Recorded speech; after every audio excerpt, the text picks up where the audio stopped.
এটা পশ্চিম ভরসা কাটি যুব সমাজ ও এলাকাবাসীর উদ্যোগে দ্বিতীয় বাৎসরিক মহাবিশ্বের মহাবিশ্ব আমাদের মালিক, আমাদের মনিব, মহান রব্বুল ইজ্জত ওয়াল জালাল তার মুখের পবিত্র বাণী কোরআন কারীম তাফসীরুল কোরআন মাহফিলের সনন্দান সভাপতি জনাব দেলাওয়ার সরদার, বিশিষ্ট ব্যবসায়ী, সমাজসেবক দামাত বারকাতুহুল আলিয়া। এ মাহফিলের প্রধান আলোচক, এতক্ষণ পর্যন্ত যিনি আলোচনা রাখছিলেন বিশিষ্ট মিডিয়া ব্যক্তিত্ব, ইসলামিক চিন্তাবিদ, মুফাসসিরে কোরআন, শ্রদ্ধাভাজন বড় ভাই জনাব ডক্টর ফখরুল আশিকি আতালাল্লাহু উমরাহু ওয়া বারাকাল্লাহু ফি হায়াতিহি, বলেন আমিন।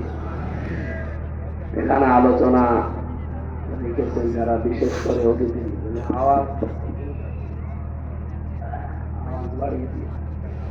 জনাব এস শরফুদ্দিন আহমেদ শান্ত সাহেব, আলহাজ মাস্টার আব্দুল মান্নান, ইসলামী সঙ্গীত এখানে উপস্থাপন করেছেন কারি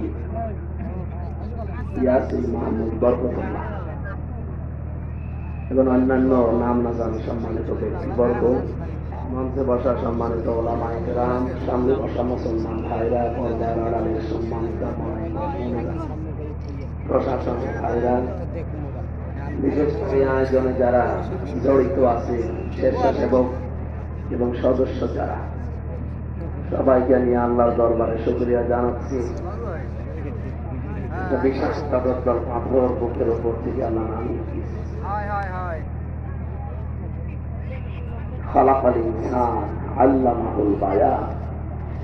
আল্লাহ তাআলা বলেন আমি মানুষকে কথা বলা আমি শিখিয়েছি, কিন্তু এই কথা বলা বন্ধ করে দিয়েছিল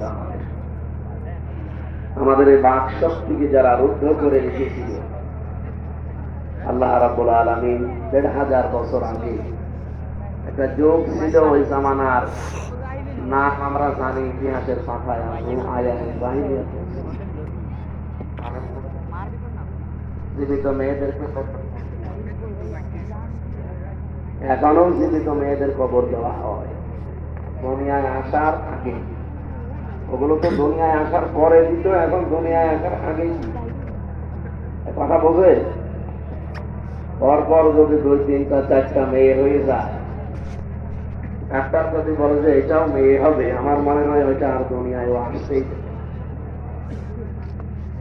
গতকালকে আমি এখানে ছিলাম, একজন এসে এক গেলাস পানি আপেল, হুজুর আপেল পুড়িতে আমার আপেল আপেলটা এমন ভাবে পড়ে যেন ওরে আপেল আপেল পুড়ি যদি সেটি হইতো আমার চিন্তা নেই। আমি আপেল আমার ম্যাডামে খাওয়াতাম। সুতরাং বহু ভ্রান্ত ধারণায় দেশে আছে আমাদের। কথা বলা এই যে শক্তিটা আমরা কোরআন কারীম এবং হাদিস থেকে পেয়েছি, বিজ্ঞান এখন জানাচ্ছে মানুষকে আল্লাহ ৫টা জিনিস আলাদা আলাদা দিয়েছে, যা দুনিয়ার কারোর সাথে। বাতাস দিলে একটু হালকা দিয়ে আমি বলবো পরে। বসে সেখানে বসে পড়ে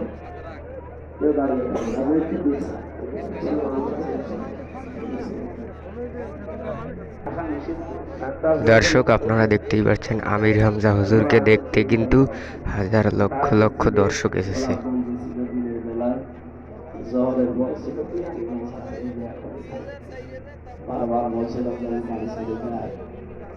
ডাক্তার বলেছে কিছু সাহিত্যে দিকে কথা তো বলবেনই না, দিকে সেখানে ঘন্টা পরে ঘন্টা। তারপরও দোয়া চাচ্ছি যেন আল্লাহ কণ্ঠটা ছেড়ে দেন এবং শরীরটা এই যে জ্বর তো বারবার ভেঙে যাচ্ছে, ঘাম বসে যদি হাসির কমে ছেলের ভেতরে। তারপর হচ্ছে বেশি আছে, আমি তো কোনোদিন ভাবি না যে আবার বাইরে আসতে পারবো। ওরা যে আরম্ভ করেছিল, বহু মানুষ আমার সামনে মরে গেছে, লাশ হয়ে হয়ে বের হয়ে চলে গেছে। এই জন্য কত মানুষকে দেখেছি, ওরা রিমান্ডে বহু কষ্ট দিয়েছিল আমার।